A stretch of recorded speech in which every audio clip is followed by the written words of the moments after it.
CCP Planetary Defense Initiatives, Beijing upping the ante in space. Commentary.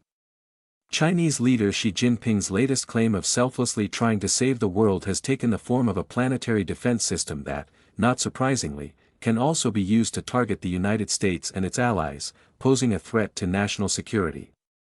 In recent weeks, China has announced a series of steps related to planetary defense, including plans for an asteroid early warning network and further details on a kinetic impact asteroid deflection mission currently scheduled for 2027. These build on a longer track record. China joined the United Nations' International Asteroid Warning Network in 2018, named planetary defense an official policy priority in its 2021 Space White Paper, and established the Deep Space Exploration Laboratory in 2022 under Wu Weiren, chief designer of China's lunar exploration program. Beijing's motivations extend beyond the low statistical probability of an asteroid strike. The program lets China build its reputation as a comprehensive space power, a goal she has described as an eternal dream. It also fits a broader pattern in Xi's rhetoric. In a 2017 speech at the UN office in Geneva, transcribed by Xinhua, she called on the world to join China in building a community of shared future for mankind, framing China's role as a benevolent steward acting on behalf of humanity rather than in pursuit of its own strategic interests. Planetary defense, framed publicly as protection for the entire planet rather than a Chinese national program, fits that same messaging pattern. The program is also tied directly to military-civil fusion. In 2017, she called for integrated military-civilian development across sea, space, cyberspace, biology, and energy, and in 2020, Beijing identified space infrastructure as a fusion platform. In April 2024, the People's Liberation Army dissolved its Strategic Support Force and created the Aerospace Force as an independent arm responsible for military space operations. Its Beidou satellite navigation system, originally military, was later exported commercially, setting a precedent for how planetary defense technology could similarly be dual-purposed. This assessment that Beijing views space as a domain of national rivalry is echoed by retired U.S. Air Force Major General Thomas Taverney, former Vice Commander of Air Force Space Command, who wrote that China has fused economic development, industrial policy, and military modernization into a single strategy through its doctrine of military-civil fusion, directing commercial research, universities, and state-owned enterprises toward defense objectives. He argues that space, alongside cyber, artificial intelligence, missile defense, and drone warfare, is now a domain where conflicts could begin long before conventional combat starts. The dual-use nature of China's asteroid mission is at the project's core.